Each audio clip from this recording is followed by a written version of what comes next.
Hi, I'm Ashley Cooley, a birth, baby, and sleep specialist and mom of 3. There's so much information out there, right?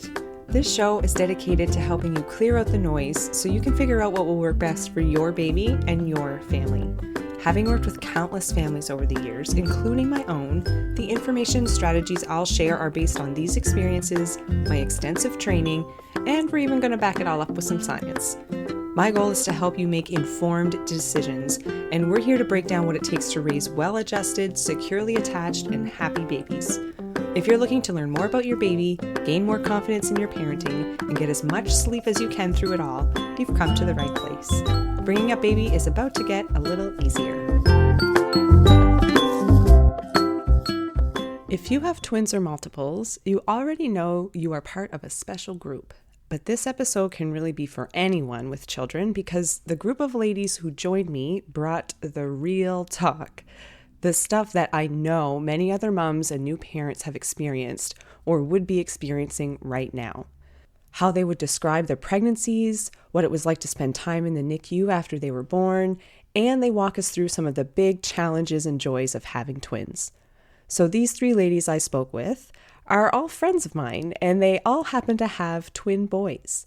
Veronique Trottier is mom to 8-year-olds Cade and Didier. Alana Woods is mom to 4-year-olds Rory and Ewan, as well as big sister Cecilia. And Amy Lowry is mom to 5-week-old boys Declan and Hunter, as well as big sister Maera. Each family has their own unique set of circumstances, but they also experienced a lot of similarities. They've certainly shared some personal and heartfelt stories that anyone having babies would appreciate, but especially those with multiples. So without further ado, here is my conversation with Vero, Alana, and Amy about their sweet little boys and their experiences as moms of twins. What words would you use to describe your pregnancy, delivery, and the early weeks or months or years of parenting twins? Because I know you all have twins of different ages. So just thinking back to those earlier times, what are there like 1 or 2 words that you would use to describe those times in your life? I don't want to start it on this note, but my pregnancy was quite stressful, actually. Yeah. And a bit lonely, I would say, because I felt that I was in the system of like diagnostic testing, and it was just kind of a whirlwind of test after test that was quite stressful. So I would say, yeah, that's kind of where it was for me, just with, finding out that we had twins, and it was amazing. And it was all this like great, it was like the best news that we could have had. And then as soon as we found out, we were like whisked off to like genetic testing because of what the first ultrasound showed. So it was like a very short celebratory moment for us before it went right into, this is what they may have, and this is what we have to test. And kind of went from there. Wow. And I think I remember you were on bed rest for quite some time too, weren't you?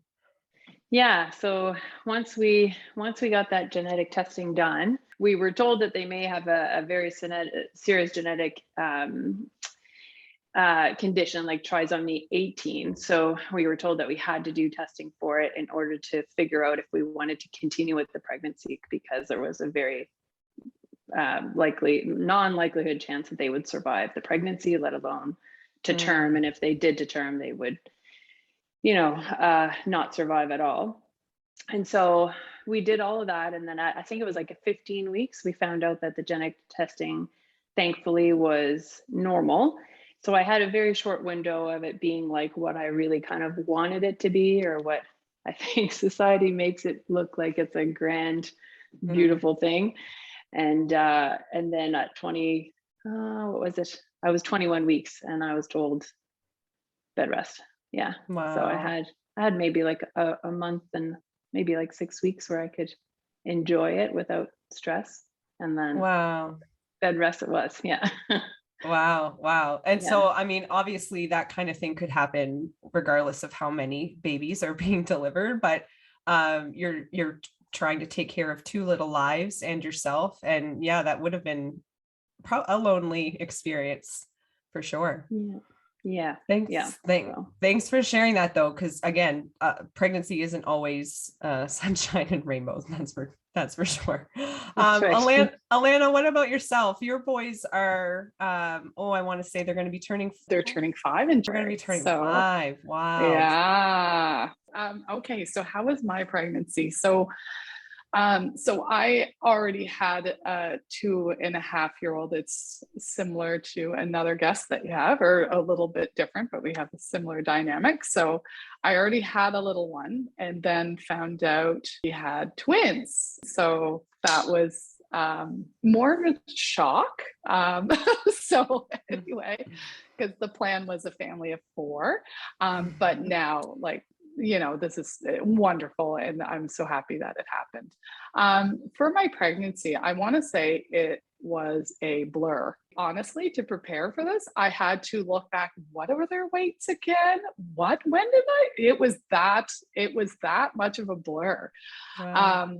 Not as much stress. Luckily, I had a pretty good pregnancy. One of the little guys had an abrupted placenta, so I went a little early because of that, and he was a little bit of a different weight. He was 3 pounds 8 ounces, as opposed to my other twin was 4 pounds 14 ounces. So there was a bit of a difference with that. But so I would say it was. I think maybe a lot of your listeners would probably compare, or even yourself, with your second child, your third child. It's a lot different pregnancy experience, where before you're really into, oh, my baby's the size of a this and this and that. Yeah, I didn't have time for that with the twins. So Absolutely. I think that's amazing that it's fascinating that it's been almost about 5 years, but it would be a blur because you're busy with the toddler as well as everything else, but I'm sure that's part of it. Yeah. What about you, Amy? So Amy has really fresh little ones. Yeah. How are you, and how was your pregnancy, and just how are these early days and weeks going for you? So my boys are 5 weeks old today. So we've been home for 2 weeks, and we were in the NICU for their first 3 weeks. My pregnancy, I would say in general, was pretty good. We found out pretty early on that we were having twins. So we found out around, I think, maybe 10 weeks or something. And I would say around 26 weeks was when I was kind of put on a partial bed rest. It wasn't a full bed rest. But I wasn't really allowed to be on my feet for more than like a half hour at a time. And that was because I had a short cervix. So they basically told me I had to just be really careful. So the hope was to be able to make it to 32 weeks. 32 weeks is, I think, a bit of a milestone as far as development is concerned, at our local hospital anyway. And so I made it to 34 weeks. And I would say, all in all, it was pretty good. It's kind of overwhelming because I have a 3.5-year-old at home. And so I've gone through pregnancy the first time around.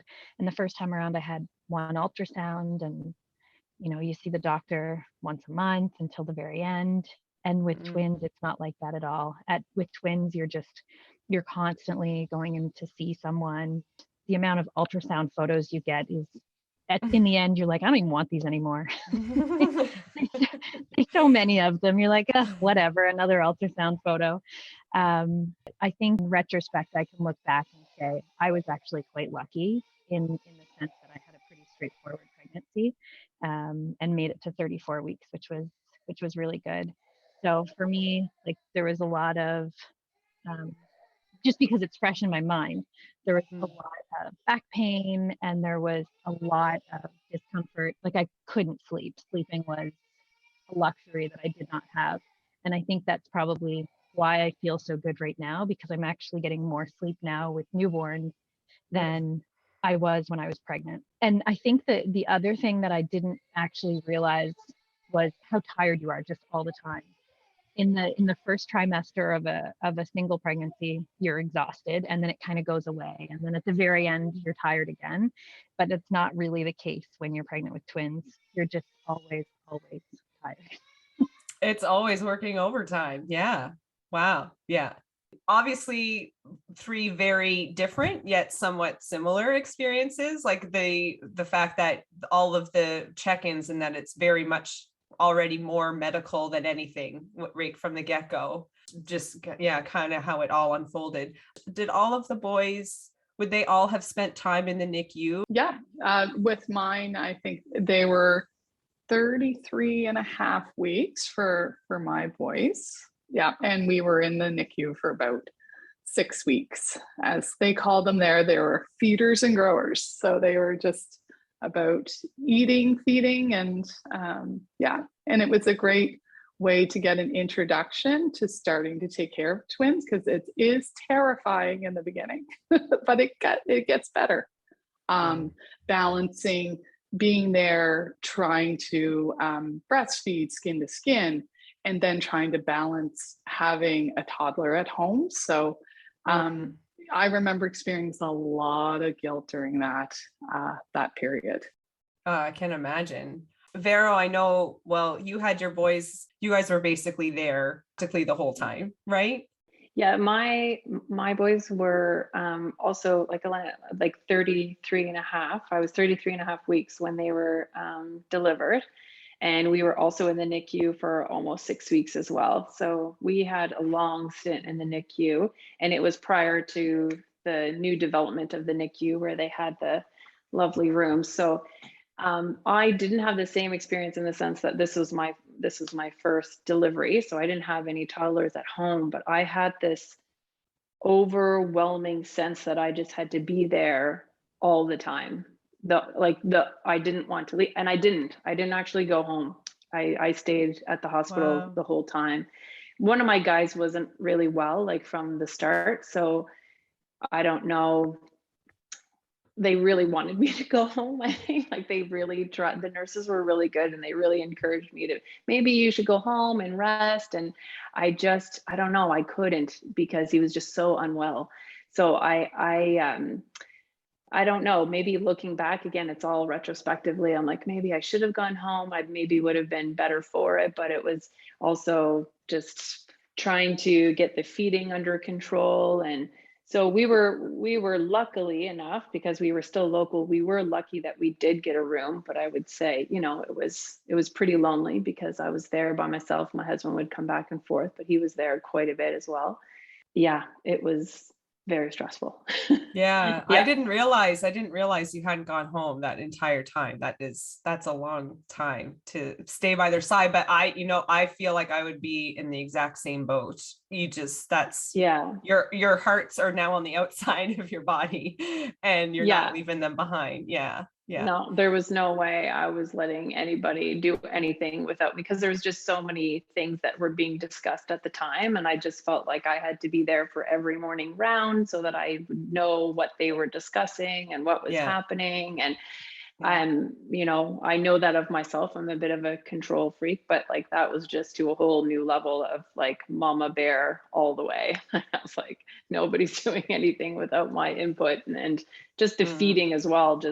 And they did end up going into NICU too, where they eventually were just feeders and growers, but they just weren't getting big very fast. And so I think at the end, it was a bit less stressful, because I knew they were okay and they didn't have any central lines, or feeding was going okay, but they just weren't gaining weight. So, but yeah, there was a lot of info coming your way while you're trying to pump and skin to skin and feed, and so and then there's hormones through the roof. So right, I was just gonna say, recovering yourself on top of that, where you're not even thinking about yourself, for sure, I'm sure.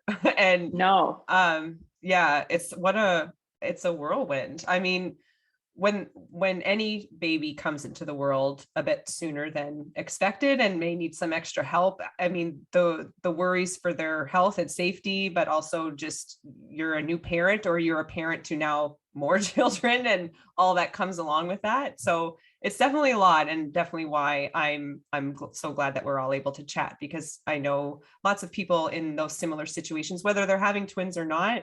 It's not all, like we said, sunshine and rainbows, though things can go pretty well too, of course. I'd really like to talk a bit more about after pregnancy. What was it like? What were maybe some of the challenges you encountered being home and caring for your twins? And then we'll talk about the joys, because I know there's a lot of those too. So, as I've said, we've been home for 2 weeks now. And I think the biggest challenge right now for me is feeding them. So we've been trying to, my goal was to breastfeed. My goal was to be able to breastfeed both of them. And it was going okay at the hospital in the NICU, where I had, a nurse literally at the push of a button who could pass the first one to me, and I could get them latched on and pass me the other one, and I could get the second one latched on. And so it was going okay, although they weren't super effective feeders. But since we've been home, the struggle has been very real to try to figure out how to do that. And because they're not really effective at the breast, as soon as I feed them, they immediately scream to be fed more. So I've been just, that's kind of the biggest struggle, has been feeding them and pumping enough. I'm not pumping enough milk for them right now. I'm not producing enough milk. So I'm supplementing with formula, and I just got a prescription for domperidone. So hopefully that will help when it starts to kick in. We'll see. But I think for me, that's been the biggest struggle. I have a really supportive partner at home who is able to grab bottles and feed the boys in a while so that I can get some sleep. And I also have supportive family nearby, which has made a huge difference. My mother-in-law comes and visits every morning, and just to chat is I think that's one of the biggest struggles too, is the isolation that you experience with any baby that you're bringing home, because it's just you and them. Yeah. Oh, those are absolutely, Amy. Like, I mean, those are huge, like you said, regardless if they're multiples or not. But with multiples, I mean, it's the feeding challenge times two. But having someone to pass you over, and like you said, you have a supportive partner, you have family around, and not everybody has that, or they're looking after other things as well. So every situation is different. But I'm sure that feeding one is a big challenge. And, we are still in a pandemic, and services aren't quite all the same or where they used to be, which is unfortunate. So yeah, well, thank you for sharing that. Vero and Alana, would you say those were some similar challenges, or any other ones for you? Well, for me, I was really fortunate, and I know this, that I was still breastfeeding up till 4 months, until 4 months up till the boys were born with my 2.5-year-old. So I was pretty good. So when I came, I was producing a lot of milk. So luckily, I was able to breastfeed them, and they did latch. So we all know that the sleep deprivation is real, and I watched a lot of YouTube at night, short little pockets of YouTube. But really, the challenge is you just need, what Amy said, a supportive partner. You need all hands on deck. You need your partner to be passing the baby, because I had my pillow propped in the middle of the night. So it was a group effort to have the babies placed and to nurse them. So I guess the sleep deprivation and not really having that time to recuperate when the babies were sleeping, because you have a toddler at home. So you're really noticing, and I know with any mom with the second baby and third baby, that is a challenge. What did you find? Like, was there a particular trick in terms of getting the boys to sleep? But like when it comes to twins, so sometimes I'm working with families as a sleep consultant with twins, and depending on their age and situations and circumstances, sometimes them sleeping together in their same space is helpful, sometimes not. They slept in our room for the 6 months beside each other and trying to get on a schedule for feeding as much as possible. But I think when they're young, it's just when the first 3 months, you're just whatever, whenever you're just where do you need me? Who needs me next? Yeah. Yeah. Who needs me next? And it's literally survival.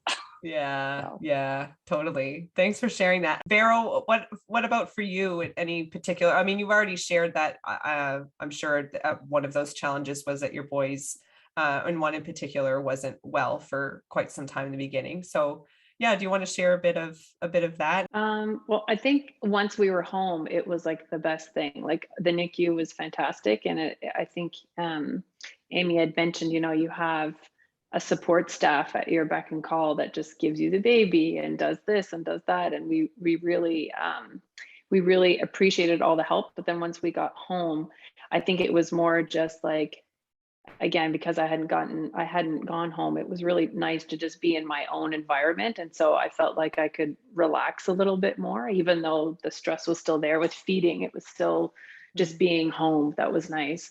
But it was very tiring. Like you really don't know what day it is, what hour it is. It just seems to kind of roll into the next. But the feeding was something that we tried to kind of control in terms of trying to get them on the same schedule. And,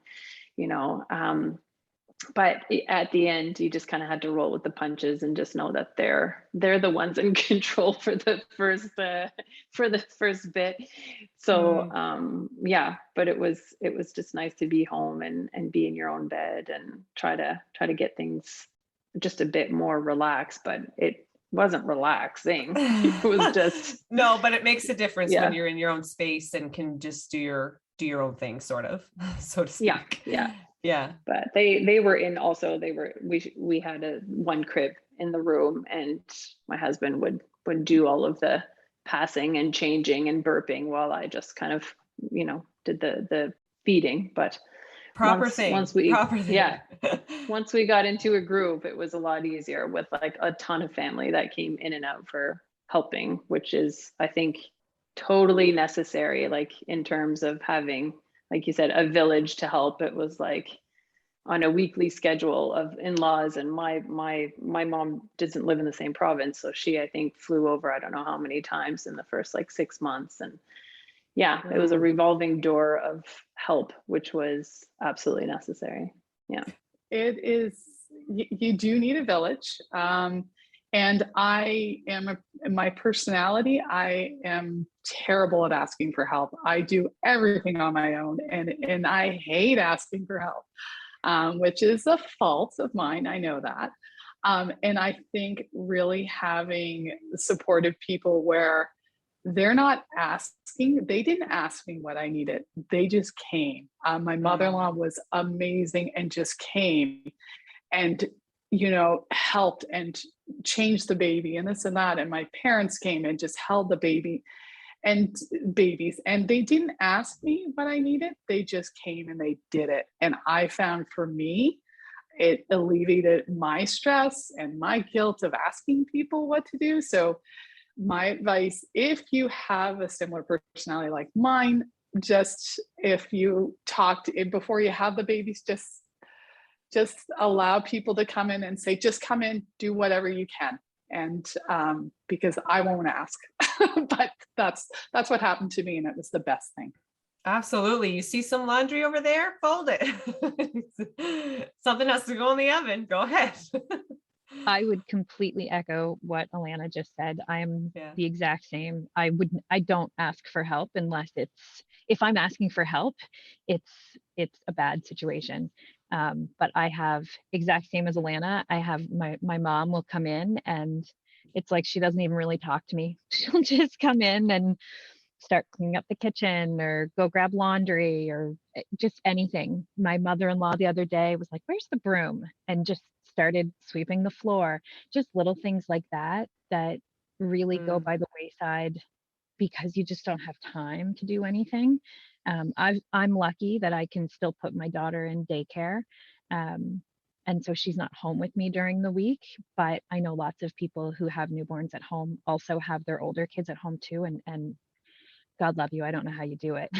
Yeah. Yeah. But for me, even just like watching the boys, that takes time just to sit there and watch them and make sure no one's going to spit up or scratch his brother or whatever. Like it's nice to have those people in your lives that just come in and just kind of don't need to be asked. They'll just say, oh, does this boy need to be changed? Yes. This is perfect, just go for it. It's going to be the same for me. I'm very independent and thought I could do it on my own and thought it was going to be super, like, I've got this, don't worry. But and it didn't last very long. And just having people come over and for me, a lot of times they would say things and I would brush it aside, like my mother-in-law and my mom would come, why don't you go and have a nap? I'm like, I don't need a nap, I'm fine. And they would kind of usher me in. And again, just having that time to rest your body and just sleep and catch up. And then I'd wake up and you would just feel so much better. And you just know that, they were moms too at one point, even though you're in a zone and you just think about where you are, you just realize that they intuitively know what you need because they've also been there. And so you just kind of have to let them just help you because they feel like they're supporting you in some way, right? And they want to be there and they want to help out. And if that's with laundry or if that's with giving me 20 minutes to have a power nap, like it was the best thing. Game changer, right? And so I mean, again, I think it's obviously you guys all echoed each other, support and people just coming in and being helpers. And that's something I've always talked about as well. If anybody's coming to visit you after having a baby, whether it's 1, 2, 3, 4, 5, those people need to be helpers. The visitors, the fun people, the baby holders, and like, oh, how are you doing? And stopping there, they can come later and they can be maybe helpful to keep you company later, but it's definitely all hands on deck. So would you say then, since you've all had people in your lives that came in and just started doing that, for those people who might not have people that even know that you got to come in and just start doing it, asking, that even if you all felt that you're very strong, and you are, I know you are all strong, independent women, but asking for help is probably number one or very top of the list of what you need to do when you have twins in particular. Absolutely. Yeah, no, I would say absolutely. I have the unique experience that maybe not super unique, but my mother-in-law is also the mother of twins. And this is actually her second set of twin grandchildren. So my mother-in-law has a lot of experience with twins, and she had the conversation with me before we had the boys, what would make your life easier? And I just said, I get stressed out when my house is a mess, which it generally is. So stress levels are generally always high because my house is always a mess. But I said that was one thing that was really helpful for me. So she had she was able to foreshadow that I wasn't going to ask for help, and wanted to know ahead of time what kind of things would be helpful for me. A week ago, she came over on a Friday and said, you know what, the boys are good. Why don't you go and do something? And so I went to Costco, and I'm telling you, if it wasn't for the fact that we have masks on for COVID, the smile on my face as I was walking into Costco, I was like on cloud 9. I just thought, oh my gosh, I have so much freedom right now. So even just, taking 45 minutes to run into a store and get some groceries was huge, just to be able to say, get out of the house and by yourself. And that was, I'm like you, Vero. I always say, oh, I don't need a nap, I'm fine. But to get out of the house is the big thing for me.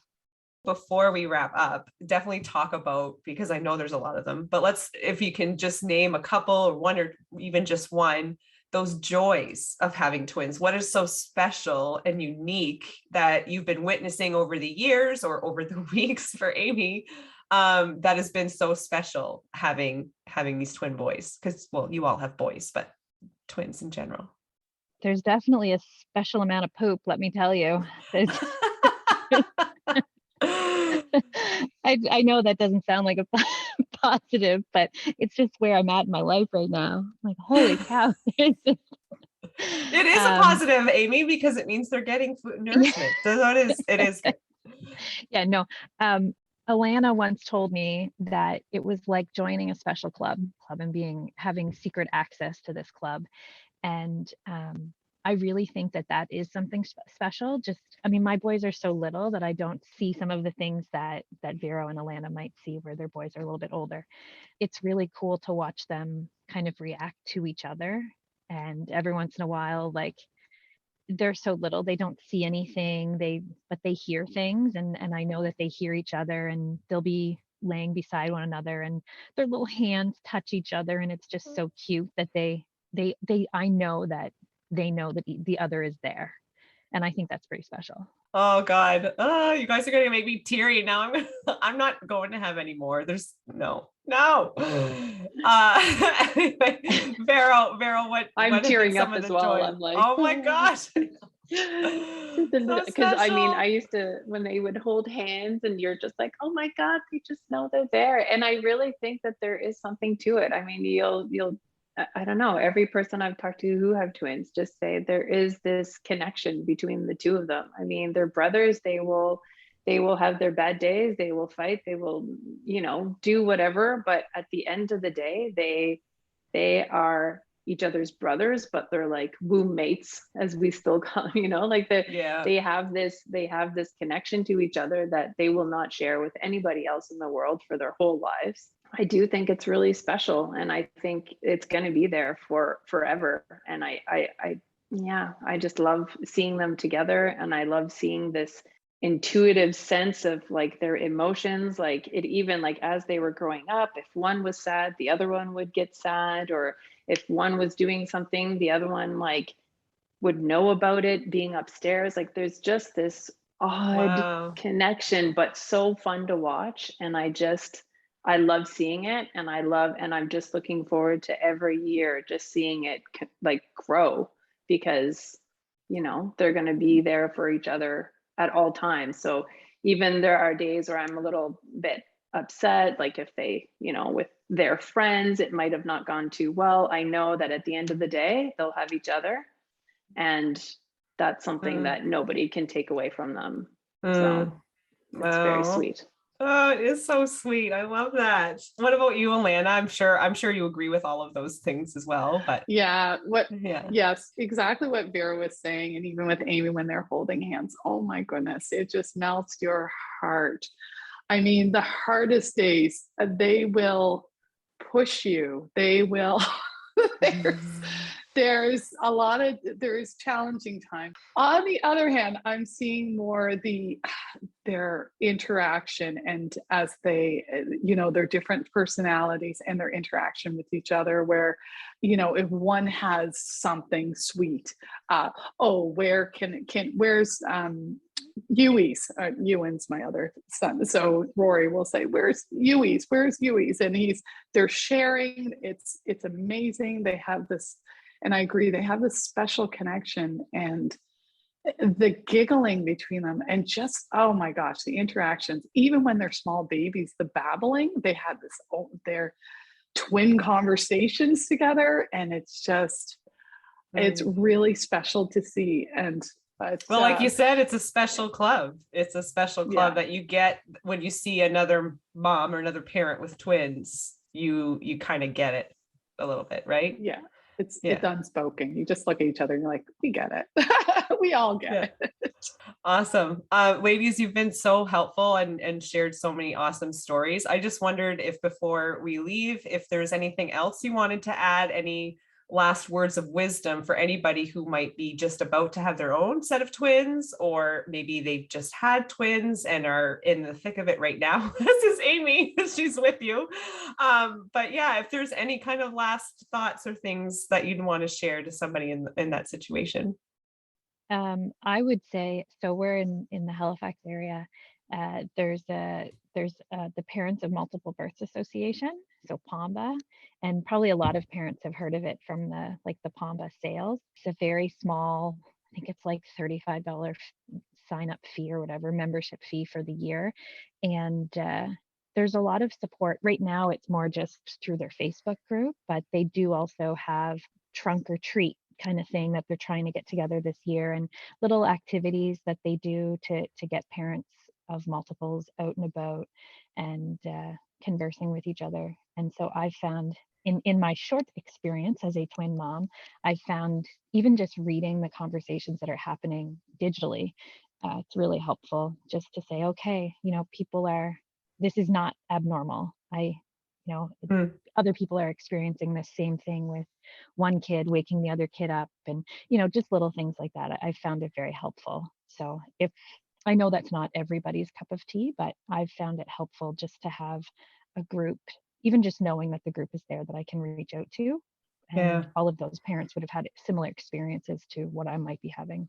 I think, when you find out, and if you're a person like me that thought that they had to read every single book or article on parenting twins and trying to get it right, I think at the end of the day, I would say it's nice to be informed, but your family is going to be unique to you and your situation is going to be unique to you. So not to get too hung up on, and even more now with the overwhelming, information that's out and all of these, people that could have opinions on XYZ of what you're going through. I just think that, like I said, it's good to be informed, but I don't think people should get too hung up on doing things the way other people have, because your situation is unique, and you just have to do what's right for you and what's mentally right for your family.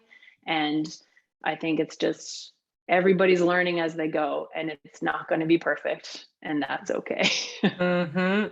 We're all just like nodding our heads crazy, which nobody can see that, but absolutely, Vero, that's such a big piece of it as well. Alana, did you have anything to add to all of that?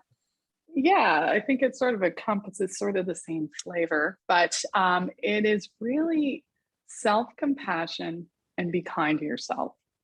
I think that, again, you may have expectations of your birth plan. You may have expectations of feeding. And I really think you have to give yourself some credit. Let go of the mom guilt if you can. Be aware of it, identify it, and know that you're doing the best you can. And that's it. And just let go of some of those plans, expectations. It's okay if you don't meet up with someone, or let go of the expectations and just be in the moment.